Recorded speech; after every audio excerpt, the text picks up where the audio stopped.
Ladies and frickin' gentlemen, today we're going in a lowered Ford Fusion. I know it sounds like a car that you wouldn't normally lower, but we might be selling the truck to get one of these lowered cars.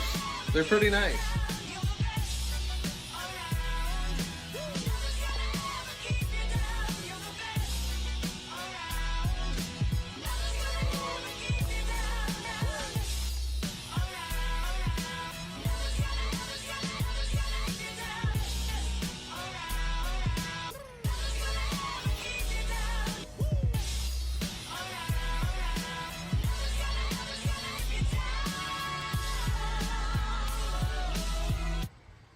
Having a lowered car or a lifted truck, it just comes down to basically your opinion.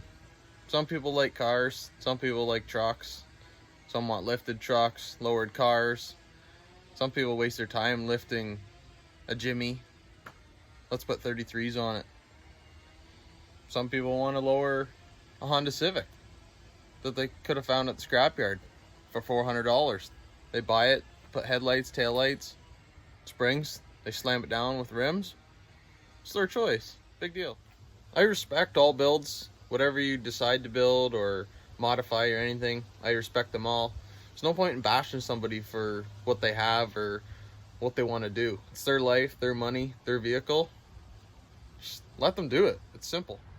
So today, my cousin's going to be taking me for a little cruise here in the Ford Fusion. Recently just got the lowering coils in it and the rims, tires.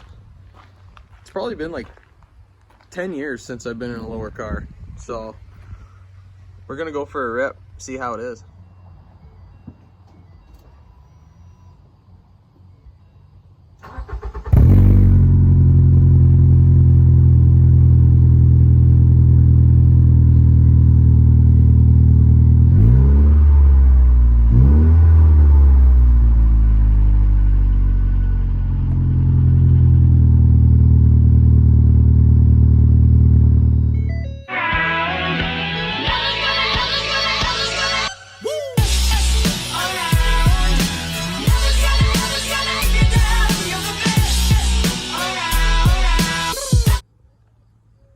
Can't believe how low this is and it doesn't even hit.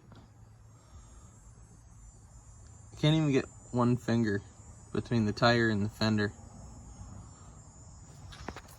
That's crazy. Well, of course, just when we're about to take the car out, would have been my first time in it. Go for a little tour, check it out, see how it rides. Decides to rain. Are you kidding me? Why? So, just had to take the Cobalt. We ended up going to McDonald's. Got some hotcakes. They're pretty good. No maple syrup, though. They ran out. Like, what kind of place is this? But, yeah. Hope you like the little clip about his car. Give him a follow, Instagram, 416 Fusion. Check it out. It's a clean build. And we'll see you on the next one.